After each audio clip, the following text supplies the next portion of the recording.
We are looking at how to pronounce the name of this Polish filmmaker or director. In Polish it is said as Paweł, so it's not an L, so it's not Paweł, but Paweł Pawlikowski. Paweł Pawlikowski. And now you know.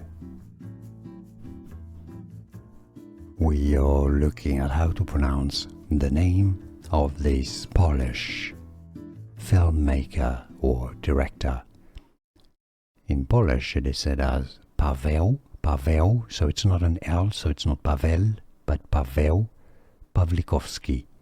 Paweł Pawlikowski. And now you know. Here are more videos on how to pronounce more confusing words and names too many mispronounced. Like this video if you found it useful. I appreciate your support. I'll see you soon and thanks for watching.